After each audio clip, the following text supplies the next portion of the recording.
തിരുവനന്തപുരത്ത് മദ്യപിച്ച് ഡ്യൂട്ടിക്ക് എത്തിയ കെഎസ്ആർടിസി ജീവനക്കാർക്ക് suspension. CITU unit secretary J Sam, vice president VS Shabu എന്നിവർക്കാണ് സസ്പെൻഷൻ. KV ഗണേഷ് കുമാർ ഗതാഗത മന്ത്രിയായതോടെയാണ് KSRTCയിൽ മദ്യപിച്ച് ജോലിയെടുക്കുന്നവരെ കണ്ടെത്താൻ പരിശോധന തുടങ്ങിയത്. കഴിഞ്ഞ 2 മാസമായി ഈ രീതിയിൽ KSRTCയിൽ പരിശോധന നടക്കുന്നുണ്ട്.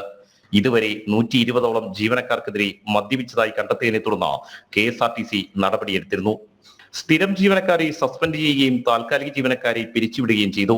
ഈ പരിശോധനയിലാണ് തിരുവനന്തപുരത്തെ CITU നേതാക്കളും കുടുങ്ങിയിരിക്കുന്നത്. വികാസ് ഭവൻ ഡിപ്പോയിലെ CITU നേതാക്കളായ VS ഷാബു, ജെ സാം എന്നിവരെയാണ് മദ്യപിച്ചിരുന്നതായി കണ്ടെത്തിയത്. ഇരുവരെയും സസ്പെൻഡ് ചെയ്തിട്ടുണ്ട്. CITU യൂണിറ്റ് സെക്രട്ടറിയാണ് സാം, വൈസ് പ്രസിഡന്റാണ് ഷാബു. മദ്യപിച്ചിരുന്നോ എന്ന് കണ്ടെത്താൻ പരിശോധന തുടങ്ങിയ ശേഷം KSRTC ബസ്സുകൾ അപകടത്തിൽപ്പെടുന്നത് കുറഞ്ഞിട്ടുണ്ടെന്നാണ് ഗതാഗത മന്ത്രിയുടെ അവകാശവാദം. അതുകൊണ്ട് തന്നെ വരും ദിവസങ്ങളിലും പരിശോധന തുടരും. ജനം, തിരുവനന്തപുരം.